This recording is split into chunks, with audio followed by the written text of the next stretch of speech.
Muy buenas noches. Aquí estamos con el abogado Morales, el cual se ofreció a ayudarnos a hacer esta entrevista. Eh, abogado Morales, ¿nos podría contar un poco lo que es el Código Orgánico Integral Penal? Bueno, buenas noches, me presento. Mi nombre es el abogado Kevin Morales. Bueno, el Código Integral Penal es el conjunto sistematizado y organizado de normas jurídicas de carácter punitivo, es decir, un competitivo legislativo que establece delitos y penas. Ya, ¿nos podría contar el artículo 463 qué aspectos específicos aborda dentro del Orgánico Integral Penal? Bueno, vamos con el artículo 463. Nos habla de la obtención de muestras. Esto es de pericias, ¿no? Entonces, nos habla que los aspectos más importantes son la obtención de muestras para la obtención de fluidos corporales y componentes orgánicos en lo que es la genética, ¿no? Ya. ¿Nos podría contar qué sanciones previstas está en este artículo y en qué situación podría aplicar esto? Ya, las sanciones claramente los dice aquí, ¿no? Voy a ser un poco rápido. La una dice, no se podrán realizar pruebas de carácter biológico, extracciones de sangre ni de objetos situados en el cuerpo, u otras, esto es muy importante, u otros análogos. Si se teme menoscabo en la salud y dignidad de la persona y objeto de examen. Vamos con la siguiente. Cuando el examen deba realizarse en víctimas de infracción y contra la integridad sexual o con una niña o niño o adolescente, se tomarán las medidas necesarias en la función de su edad o género precautelar, su medida e integridad física y fisiológica. Esas serían las sanciones que se podría tener en este artículo, ¿no? Que son las que están remarcadas aquí. Y bueno, en caso de nuestra profesión de que ser psicólogos clínicos, podríamos aplicar lo que es para informar al paciente de lo que él puede hacer, ¿no? Con este artículo 463 en caso de alguna violación. ¿Es correcto? Básicamente sí.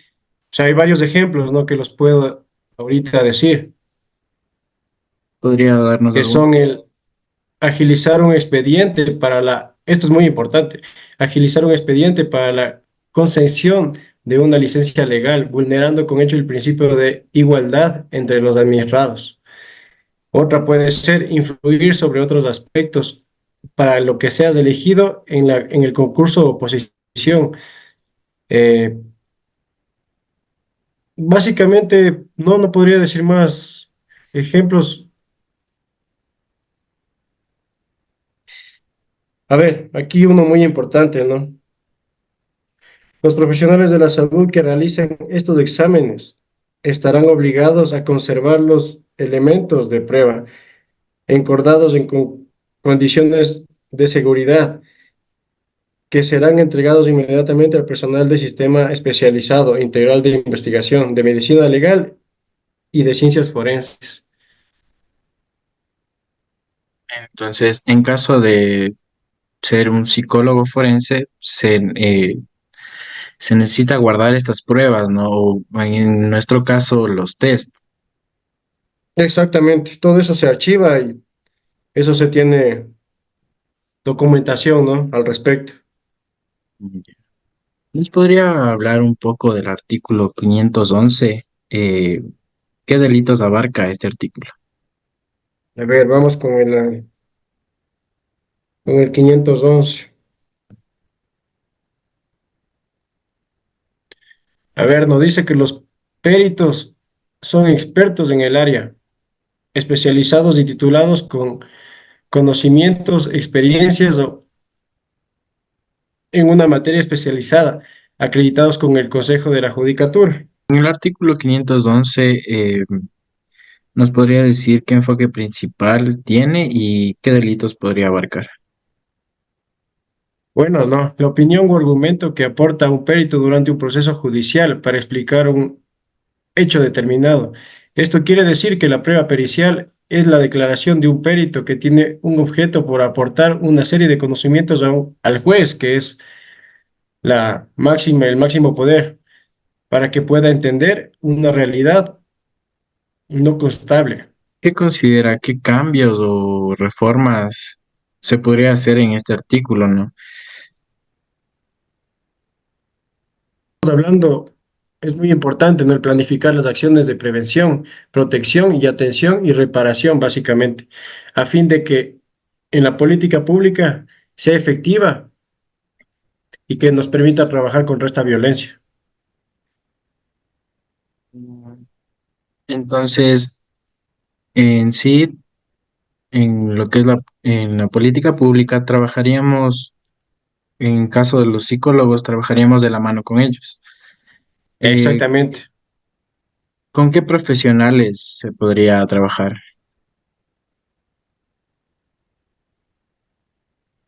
¿Qué cambios o reformas considera usted necesarios en el artículo 511 para mejorar su efectividad? Bueno, en el artículo 511, para básicamente mejorar esto, es planificar las acciones de prevención, protección y atención y reparación, al fin de que en la política pública sea efectiva y permitir trabajar contra estas violencias, ¿no? Entonces, ahí es donde la mujer tiene que ir al Ministerio de la Mujer y Derechos Humanos a poner la denuncia y ahí es donde entran los psicólogos clínicos a observar o a planificar qué le ha pasado en este sentido a la paciente, ¿no? Y pues con eso tratarle y poder solucionar su caso. No, en el artículo 643, ¿qué conductas o acciones regulan o este Código Integral Penal? El artículo 643 es muy importante decir que la o el juzgador de violencia contra la mujer o miembros del núcleo familiar del cantón donde se cometió la contravención o el domicilio de la víctima serán los competentes para conocer y resolver las contravenciones previstas en este párrafo. Otra que es muy importante. Si la o el juzgador competente encuentra que el acto de violencia contra la mujer o miembros del núcleo familiar sujeto de conocimiento constituye delito sin perjuicio de dictar las medidas de protección, se inhabilitará de continuar con el conocimiento del proceso y se enviará a la fiscal o al expediente para iniciar una investigación. Dentro del Código Integral Penal, en el artículo 643, ¿nos podría hablar un poco de esto, ¿no? De qué abarca, qué aplica y nos puede dar un ejemplo o en qué circunstancias se podría aplicar este artículo en sí. Bueno, básicamente es en cuando la o el juzgador competente de cualquier manera llegue a conocer alguna de las contravenciones de violencia contra la mujer o la familia, procederá de inmediato a imponer una o varias medidas de protección, a receptar el testimonio anticipado de la víctima o testigos y a orden de la práctica de los exámenes periciales, que es lo más importante en este tema, ¿no? Y más diligencias probatorias que en este caso se le requiere. Eso ha sido todo. Muchas gracias por su tiempo y gentileza. La verdad ha sido muy enriquecedora esta entrevista y pues, ¿ves? Igualmente, muchas gracias. Una buena noche.